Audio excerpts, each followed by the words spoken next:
Hello, my name is Mats, and I am always late. I think I'm a comedian, but I'm actually an overthinker, and a dreamer, an incessant fidgeter, uh, a cologne connoisseur, a gym rat, a singer, an oversensitive kid who doesn't know how to understand his emotions. I'm a lover, a hater, a tornado of energy. I'm an excited, caring human being. I am a work in progress. I have attention deficit hyperactivity disorder, otherwise known as ADHD. 4 days ago, my mom was doing her daily check-in on me to see if I was actually practicing and memorizing my speech. She comes in my room and she says, "Mats, are you practicing?" I say, "Yeah, Mom, I am." She leaves and I get ready. Okay, I have to do two things. First, grab my computer. Second, practice my speech. Pretty easy, right? So, I pick up my computer, but underneath that, I see a book I've been meaning to read for so long now. I put my computer down, pick up the book, read about half a page, almost a new world record, and realize that books are pretty boring. I put down the book and notice a crumb on the floor. I go to the bathroom, throw the crumb away, and then realize that my cologne collection isn't in order. Okay, now you must be thinking, you've done everything you needed to do. Now you're ready to learn, right? Yeah, no. I do sit down, but my foot bumps against my shoes under my desk. They are very dirty. 30 minutes later, they are cleaned. Now I am ready. But wait, it was very cold in my room. I turn off my AC with my AC remote, throw it on my bed, and it lands on my phone. I notice it, and it was game over. Long story short, I did not practice my speech that day. This story was my everyday. I have ADHD, but what does that really mean? To start it off, it is a mental health disorder. ADHD has received a lot of press recently. So many people are talking about it. Yeah, if you ask nearly anyone, they might just say something along the lines of this. Oh, it's just an overhyped kid who can't control themselves. But it is so much more than that. It's a uni student who has a mountain of work building up, which they know they have to finish by tomorrow, but they just need to know where the next episode of One Piece takes Luffy. It's like getting your next fix. It's a 40-year-old, a parent, who can't keep his things in order and has trouble sharing his emotions with his partner. It's a 30-year-old, someone alone, in the room, addicted to porn, too scared to ask for help, too afraid to leave the house. It's an 18-year-old student who has to make a Greenstone, but who doesn't know what he's passionate about yet, who has teachers telling him, come on, and at least get started while there's 2 months left, parents who are worried, friends who are confused to why he's still changing his mind after having it changed 10 times prior, and the kid himself thinking he's worthless, not smart enough to do it. If you haven't realized who that kid is me.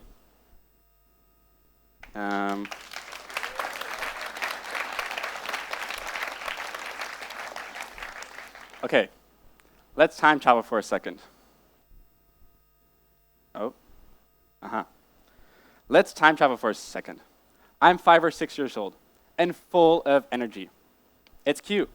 I'm the spirited kid, the class clown, the kid that needs to grow up a little. But ADHD does not disappear when you age. You just learn how to mask it. Like a mischievous shadow, it tucks itself behind your smile. It doesn't leave, it just gets better at pretending it's not there. By the time I was 10, the shadow had learned some tricks. It knew how to make me look like I was paying attention, even when I was miles away in my head. It knew how to mimic focus, just long enough to not be called on. But it never left. It sat beside me in class, whispered distractions, poking holes in my memories, and stealing instructions the moment I've gotten them. And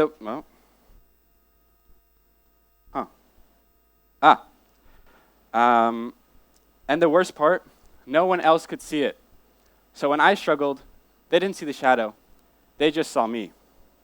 And then there's King Dopamine, the ruler of my mind. It's the thing that everyone here in this world here is chasing, doing everything and anything to get that natural high. But did you know that people with ADHD have less dopamine? So that means less natural high. How unfair is that? The brain chemical that helps with motivation and reward, I learned that in my brain, or in our brains, they are significantly lower. Some studies using PAT scans have found out that people with ADHD have up to 25 to 50% fewer dopamine receptors in certain parts of the brain, especially the prefrontal cortex and the striatum. Not only that, ADHD has to make a little jump between two neurons. And with people in ADHD, that jump sometimes doesn't make it. That missing dopamine doesn't just make it harder to feel good after you've accomplished something, it makes it nearly impossible to begin with in the first place. For example, you want to do something. The chair is there. The guitar is there. The music app is open on your phone. But the closer you get to doing your task, the more it feels like sandpaper is scraping against your brain. And whilst that's happening, your emotions are turning on you. No.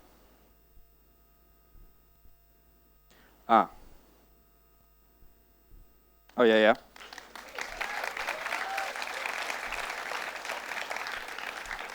And whilst that's happening, there's another voice in your head telling you that you're pathetic for not doing it. It becomes this war with yourself. Your brain rejecting the task, your emotions turning on you, and the shame building up because you still haven't even started. And in the end, not doing it feels safer than facing all that stress. This happens to me with a lot of things. I tell myself, I'm going to practice the guitar at this time. But when that time comes around, I freeze. And then when I don't do it, my brain yells at me, "What the hell is wrong with you?" I get so overwhelmed that I end up retreating to my room and going on my phone. Because even if that's not what I wanted, it's safer than feeling all that stress. I escape. But don't forget about Queen Procrastinator, who always lurks around every corner. She wears a crown made of, "I'll do it later." And she's the reason I made my slides 30 minutes ago, as you can see. And made me change half my speech just last night. She's the reason why I suddenly decide to learn about soil, about the best soil to grow tomatoes, or wonder, who is Brian Davis, instead of sending that one email. She whispers, "You've got time. You'll feel like it later." But if something is not in front of me, it disappears, out of sight, out of mind. And for my brain, that really means out of mind. Oh, I'm going to give you a bit of the science because I think it's important for everyone to understand. For the longest time, scientists believed ADHD only affected the frontal lobe, the part of the brain responsible for decision-making, focus, impulse control, and emotional regulation. Neuro research shows it is so much more complex. ADHD doesn't just affect one area, it changes how multiple parts of the brain talk to each other. It's not just one loose wire, it's like the whole communication system is turned to a different frequency. That explains so much about me. I always wanted to focus, to manage my time, to stay calm, and I was trying, really trying. But no matter how hard I tried, I couldn't do it as well as my peers could. The limbic system, that's part of the brain that possesses all the emotions and plays a huge role in this chaos. For me, I feel emotions so intensely. I lash out at people I love, but in the end, can't always explain why. Then there's the basal ganglia, which helps with things like movement and attention. Sometimes I can't start things, even if I really want to. Oh yeah. I'll suddenly switch from one thing to another, like my brain is on fast forward, switching tracks without warning. And then finally, there's the default mode network. That's the part of the brain that daydreams. It doesn't always shut off when it's supposed to. And that's why you've probably all seen me staring into the void while everyone is focused on the world's champion tennis player sharing his inspiring life story. I was deep in the caves of my brain, discovering new elements in another dimension. This is why I created an immersive art workshop. I didn't want people just to hear about ADHD. I wanted them to feel it, to feel the rush of hyperfocus, the chaos of noise, the frustration of distraction. So I built a space where people could step into my brain. I messed with the music, going from soft classical to hard rock, to always show my chaos and changing mind. I played videos while playing music, while I talked to them, asked them questions. Are you proud of your work? What would your friends think about this? This is horrible. I told some people they were doing an amazing job, others that they sucked. It wasn't meant to be easy, it was meant to be honest. Because living with ADHD isn't about being distracted, it's about feeling everything all at once. And now, I'd like to show you what that looks like. Oh yeah, I missed all my slides, but it doesn't matter.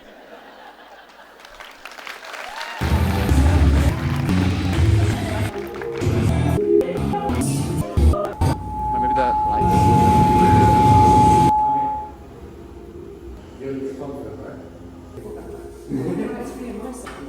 This is some. Maybe the lights off also. Off.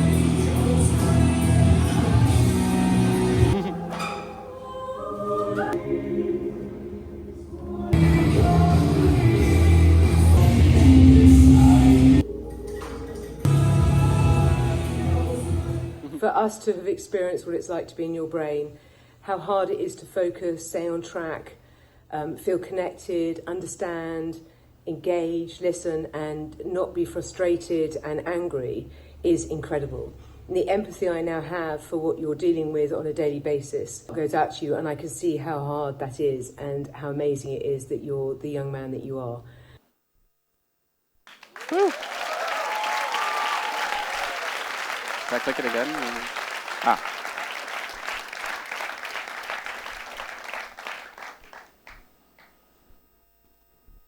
Sometimes emotions feel distant or confusing. I know they're there, but can't always connect to them the way I want to. There were times when the noise in my head was too loud, when I couldn't even grab hold of one. I started turning to things that helped me quiet the storm of constant stress, overwhelm, and the endless thoughts. Substances became an escape, a way to slow everything down. When you already struggle to feel emotions, when your brain already lies to you about your worth, substances became an escape.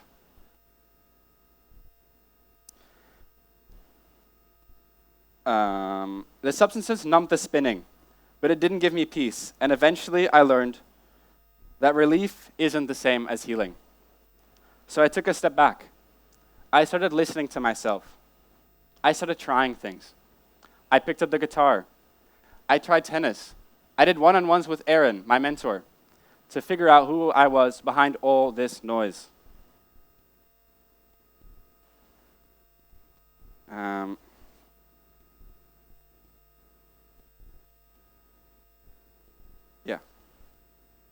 I'm not done with trying. I'm still failing, and I'm still growing. I'm still learning what it means to live with ADHD. Not as something broken, but as something powerful. And that power shows up in unexpected ways.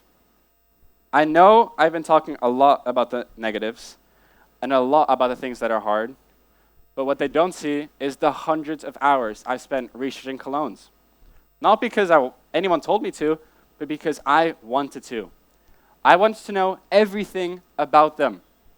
I know every scent, every note, every bottle design. I've read forums, I've read YouTube videos, I've read books even, surprisingly. ADHD did not stop me from learning. In fact, it pushed me further, pushed me deeper. When someone with ADHD finds something they're truly passionate in, finds something they're truly interested in, it's like flipping on a switch. It's like we have an extra 100 horsepower. We just need the right track to race on. But when we find it,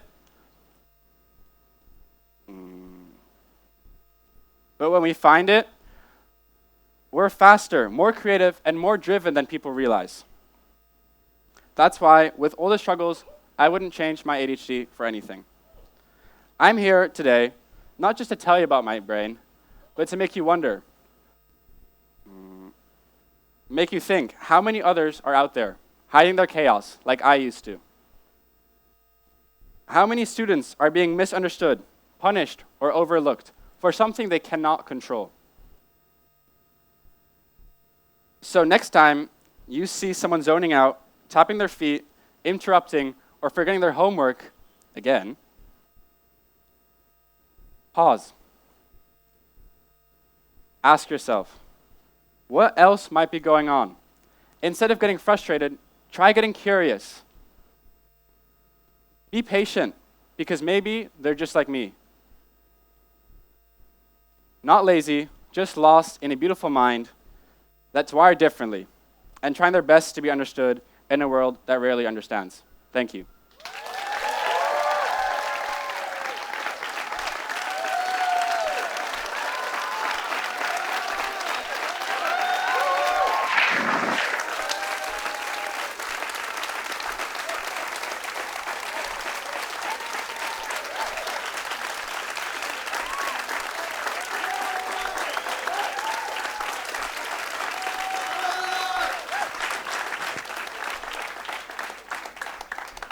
I would like to thank my family for never giving up on me.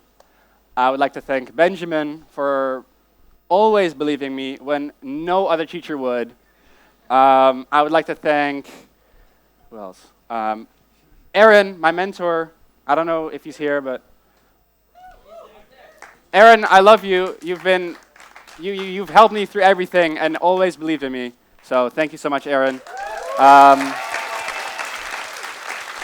And yeah, that's pretty much it. And thank you guys for coming.